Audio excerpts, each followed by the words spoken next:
श्री शिवाय नमस्तुभयम। दोस्तों, आप सभी लोग जानते हैं कि 17 नवंबर 2024 यानी रविवार को पड़ रही है मार्गशीर्ष महीने की रोहिणी व्रत। और दोस्तों, यह वह रोहिणी व्रत है जो मार्गशीर्ष महीने में पड़ने वाली सबसे बड़ी तिथि है, क्योंकि यह रविवार के दिन पड़ रही है और इसका बहुत ही बड़ा और विशेष महत्व होता है। पूज्य गुरुजी ने कहा है कि अगर कभी भी मौका लग जाए और मार्गशीर्ष महीने की रविवार रोहिणी व्रत को पड़ जाए तो आप लोगों को 7 चावल के दाने वाला उपाय तो अवश्य ही करना चाहिए। इन दोनों का संयोग बहुत कम आता है और इसी के साथ मैं गुरुजी ने अपनी शिव पुराण कथा में बताया है कि इस दिन आपको 7 चावल के दाने वाला उपाय तो आपको अवश्य ही करना चाहिए, क्योंकि ऐसा दिन पूरे साल में सिर्फ एक ही बार आता है। और दोस्तों, आप सभी लोग जानते हो कि रविवार रोहिणी व्रत का अगर सबसे बड़ा कोई उपाय है तो 7 चावल के दाने वाला उपाय है। तो दोस्तों, इस रविवार रोहिणी व्रत के दिन आप लोगों को इस 7 चावल के दाने वाला उपाय को जरूर करना है। बहुत सारे लोग होंगे जिन लोगों ने इस उपाय को ना किया हो, मतलब पूरा साल निकल गया, उन्होंने किसी भी दिन इस 7 चावल के दाने वाला उपाय को ना किया हो। पर दोस्तों, आपके पास एक आखिरी मौका बचा हुआ है जो कि 17 नवंबर के दिन है। तो इस दिन आप लोगों को इस वाले उपाय को जरूर कर लेना है। भले ही आपने पूरे महीने भर इस उपाय को ना किया हो, पर अगर आपने इस मार्गशीर्ष महीने के रविवार रोहिणी व्रत के दिन अगर इस वाले उपाय को कर लिया तो आपको इस उपाय को करने का वह फल मिलेगा जिसकी आपने कभी कल्पना भी नहीं करी होगी। इसीलिए आप लोग इस वाले उपाय को एक बार जरूर कर लेना है, ताकि आप लोगों के हाथ से यह मौका ना जा सके और आपको इस उपाय को करने का फल मिल सके। दोस्तों, यह उपाय पंडित जी ने अपनी अभी की ही श्री शिव महापुराण की कथा में बताया है, जिस उपाय को आज हम आपको बहुत अच्छे से समझाने वाले हैं। इस वीडियो को देखने के बाद इस उपाय को समझने के लिए आपको कोई और वीडियो को देखने की जरूरत नहीं पड़ेगी। तो चलिए दोस्तों, उपाय को शुरू करते हैं। देखिए, यह इस मार्गशीर्ष महीने के रविवार रोहिणी व्रत के दिन यह इतना खास होता है, इतना महत्वपूर्ण होता है। देखा गया है कभी कभी बड़े बड़े पूजा पाठ अनुष्ठान से जो मनोकामना पूर्ण नहीं होते, वह मार्गशीर्ष महीने के रविवार रोहिणी व्रत के दिन एक छोटे से उपाय करने से ही आपकी मनोकामना पूर्ण हो जाती है। और बहुत सारे लोगों ने इस उपाय को किया भी है और उनको इस उपाय को करने का फल भी जरूर मिला है। अगर आप लोग भी इस उपाय को करना चाहते हैं तो आप इस उपाय को पहले अच्छे से समझ लेना, सुन लेना, उसके बाद करना। आपको इस उपाय का फल जरूर मिलेगा और इस उपाय को कर लेने से आपके घर में चाहे किसी भी प्रकार की दुख और समस्या क्यों ना चल रही हो, आपको उसका कारण भी नहीं पता है कि भाई यह समस्या किस कारण से चल रही है। उसका कुछ भी कारण हो सकता है, जैसे पितृदोष हो सकता है या किसी भी तरह का मंगल दोष भी हो सकता है। तो इस दिन आप लोगों को यह वाला उपाय कर लेना है। यह एक ऐसा उपाय है जिस उपाय को अगर किसी विशेष दिन पर किया जाए तो भाई उस विशेष दिन का जो है वह तो हमें मिलता ही मिलता है, पर हमने उस दिन पर इस उपाय को किया है तो हमें उससे भी बड़ा फल मिलता है और फल बहुत जल्दी मिलता है, क्योंकि आप इस उपाय को बहुत ही बड़े और विशेष दिन पर कर रहे हो। तो चलिए अब उपाय के बारे में बात करते हैं, लेकिन उससे पहले आप लोगों को यह जानना आवश्यक है कि आखिर यह उपाय किस समय करना है, किसको करना है और कैसे करना है। तो चलिए हम आगे आपको वीडियो में एक एक करके बता देते हैं। लेकिन उससे पहले अगर आप लोग हमारे चैनल पर पहली बार आए हैं या फिर मेरी आवाज आज पहली बार सुन रहे हैं तो हमारे चैनल को सब्सक्राइब जरूर कर लेना और इस वीडियो को लाइक करके कमेंट बॉक्स में श्री शिवाय नमस्तुभ्यम ओम नमः शिवाय जरूर टाइप कर देना। तो दोस्तों, इस 7 चावल के दाने वाला उपाय को हमें इस रविवार रोहिणी व्रत के दिन कैसे करना है, किसको करना है, किस समय करना है और कहां पर करना है, ये सारे सवालों के जवाब आपको इस वीडियो में मिल जाएंगे। और जो यह वीडियो देखेगा भाई, उसको 7 चावल के दाने वाला उपाय जरूर करना चाहिए, क्योंकि इस दिन एक चावल के दाने का भी बहुत ही बड़ा और विशेष महत्व होता है। और जब बात आ जाए 7 चावल के दाने वाला उपाय की, तो यह सोने पर सुहागा वाली बात हो जाती है और यह एक बहुत ही बड़ा उपाय हो जाता है इस रविवार रोहिणी व्रत का।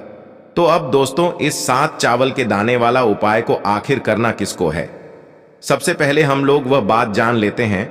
तो देखो, घर की जो बड़ी माताएं बहनें होती हैं, उन माताओं बहनों में से कोई भी एक बड़ी माता बहन इस वाले उपाय को कर सकती है। और दोस्तों, अगर आप चाहें तो अपने घर में से सभी सदस्यों को भी इस उपाय को करवा सकते हैं। अगर किसी व्यक्ति की खुद की कोई मनोकामना है, खुद की कोई दुख और परेशानी है जो कि वह अपने लिए ही करना चाहता है, इस वाले उपाय को तो वह खुद अपने लिए भी कर सकता है। बाकी अगर कोई घर में से ऐसा है जो कि अपने पूरे घर परिवार की सुख और शांति के लिए यह वाला उपाय करना चाहता है, तो भाई वह भी कर सकता है, उसमें भी कोई दिक्कत वाली बात नहीं है। कहने का मतलब यह है कि इस उपाय को हर एक सदस्य भी कर सकता है और पूरे घर परिवार के सदस्य के लिए घर की बड़ी माताओं बहनों में से कोई एक माता बहन भी कर सकती है। माताएं बहनें अगर घर में उपस्थित ना हो या वह यह वाला उपाय ना कर पा रही हो, तो फिर घर का कोई बड़ा सदस्य भी इस 7 चावल के दाने वाला उपाय को कर सकता है, चाहे फिर वह पुरुष ही क्यों ना हो, उसमें कोई भी दिक्कत वाली बात नहीं है। अब दोस्तों, जो अगला प्रश्न निकल कर आता है वह यह आता है इस उपाय को लेकर कि आखिर इस उपाय को हमें किस समय करना है, सुबह के समय करना है कि शाम के समय करना है। तो देखो, इस वाले उपाय को आप लोग सुबह के समय भी कर सकते हो और शाम के समय प्रदोष काल में भी कर सकते हो। अब अगर आप पूछो कि भाई सबसे उत्तम समय कौन सा रहेगा इस 7 चावल के दाने वाला उपाय को करने का, तो हम आपसे बस यही कहेंगे कि इस उपाय को आप सुबह के समय करेंगे तो ज्यादा बेहतर होगा। बाकी अगर प्रदोष काल शाम के समय भी करेंगे तो भी अच्छा होगा, उसमें कोई भी दिक्कत वाली बात नहीं है। तो अब दोस्तों, जो अगली सबसे बड़ी और महत्वपूर्ण बात आती है वह यह आती है कि सुबह अगर हम उपाय को करेंगे तो हमें कितने बजे से लेकर कितने बजे तक के बीच में करना है, और शाम के समय प्रदोष काल में करेंगे तो हमें कितने बजे से लेकर कितने बजे के बीच में करना है। तो देखो, सुबह जितनी जल्दी हो सके आप उपाय को करने की कोशिश करना। बाकी अगर किसी कारणवश लेट भी हो जाओ, थोड़ी देर भी हो जाए, तो 10 या 11 बजे तक भी आप उपाय कर लेना, पर 12 बजे से ज्यादा देरी ना हो, ठीक है? इस बात का ध्यान रखना। उसके बाद में दोस्तों, अगर शाम के समय प्रदोष काल की बात करें, प्रदोष काल का जो समय है होता है वो शाम के 6 बजे से शुरू हो जाता है। मतलब शाम के 6 बजे से लेकर 7 बजे के बीच का जो समय होता है, यह समय प्रदोष काल का समय होता है। तो आप इस उपाय को 7 या 8 बजे के बीच में भी कर सकते हो। मतलब शाम के 6 बजे से रात 8 बजे के बीच में आप कभी भी इस वाले उपाय को कर सकते हो, उसमें कोई भी दिक्कत वाली बात नहीं है। देखिए दोस्तों, एक एक करते हुए हम उपायों को समझेंगे। सबसे पहला उपाय बहुत ही आसान सा उपाय है। देखो, यदि आपको ऐसा लगता है कि बाबा आपकी सुन ही नहीं रहे हैं, बाबा आपकी मनोकामना परिपूर्ण कर ही नहीं रहे हैं, आपने कई उपाय कर लिए, आपने इच्छाएं महादेव के सामने रख दी, लेकिन आपकी मनोरथ जो है वह परिपूर्ण हो ही नहीं रही है, और आप चाहते हैं कि वह मनोरथ जो आप कई दिनों से बाबा से मांग रहे हैं वह परिपूर्ण हो जाए, तो आपके जीवन के जो दुख तकलीफ है यह सब दूर हो जाए। देखिए, हो सकता है आपके घर में कोई कोर्ट केस चल रहा है या आपके घर में बहुत ज्यादा लड़ाई झगड़े चलते हैं। तो आपके घर में अगर शांति नहीं है, आपके घर में धन की कमी है, धन की वजह से आपके घर में बहुत ज्यादा लड़ाई झगड़े चल रहे हैं, तो आपकी तकलीफ दूर होने वाली है। स्वयं नंदी जी वाला यह विशेष उपाय है। नंदी जी के कान में कुछ बोलना है, नंदी जी के कान में इस प्रकार से बोलना है और आपकी मनोकामना परिपूर्ण हो जाएगी। देखो क्या क्या चीजें आपको लेनी है, पहले यह समझ लीजिए। आपको लेना होगा एक बेलपत्र तीनों पत्ती होनी चाहिए, कहीं से भी खंडित नहीं होना चाहिए, ठीक है? बेलपत्र के साथ में आपको लेना है पीला चंदन, मात्र 1 बूंद छोटी सी टीकी आपको लगानी है बेलपत्र में। इसीलिए थोड़ा सा ही पीला चंदन आपको लेना है और इस पीले चंदन के अंदर थोड़ा सा जल मिला देना है ताकि गीला हो जाएगा, पेस्ट के रूप में तैयार हो जाएगा। आ गई इतनी बात समझ में। अब आपको क्या करना है, आपको साथ में लेना है 7 चावल के दाने। महादेव आपका साथ देने वाले हैं इन 7 चावल के दानों से। अब आपको क्या करना है, भगवान शिव के मंदिर में आपको जाना है। नंदी जी बैठे हैं, नंदी जी के पास में, मतलब जो पैर उठा हुआ रहता है ना नंदी जी का, उस साइड आपको, सीधे साइड आपको बैठना है। इस यहाँ पर जैसे ही बैठोगे, यहाँ पर आपको बेलपत्र लेना है और बेलपत्र की जो यह बीच की जो डंडी है, यहाँ पर आपको मात्र पीले चंदन की एक बिंदी लगा देनी है। पीले चंदन की बिंदी लगा दी। अब यह जो ऊपर वाली जो पत्ती है, यहां पर एक एक करते हुए 7 चावल आपको रखना है। ठीक है, 7 चावल आपने ऊपर वाली पत्ती पर रख दिए, या देखो एक प्लेट ले जाना, तो प्लेट के ऊपर आप बेलपत्र रख देना, फिर टीकी लगा देना, फिर उसके बाद आप यह 7 चावल के दाने रख देना। ठीक है, अब आपको क्या करना है, जहां पर आप नंदी जी के वहां पर बैठे हो, तो नंदी जी के कान में आपको आपकी जो भी इच्छा है, जो आप चाहते हैं कि महादेव परिपूर्ण करें, और नंदी जी के कहने पर महादेव आपकी मनोकामना निश्चित तौर पर परिपूर्ण करेंगे।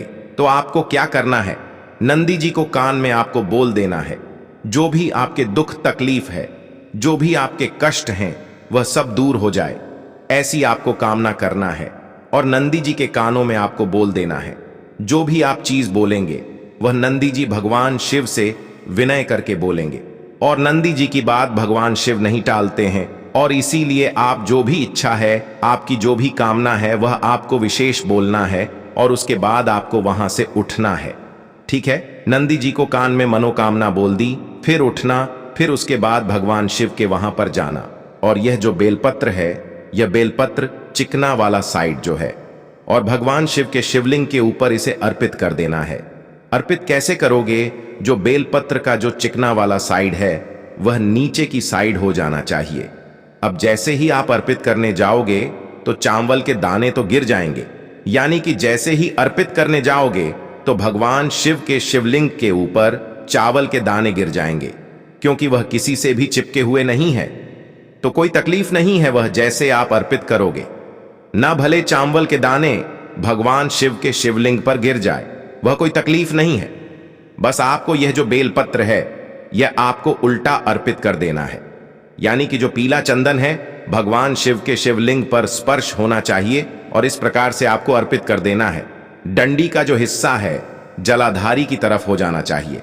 बस इतना सा प्यारा सा उपाय एक बार करके देखिए, निश्चित तौर पर महादेव आपकी जो भी मनोरथ है, जो बाबा से आप कई दिनों से मांग रहे हैं, वह निश्चित तौर पर परिपूर्ण हो जाएगी।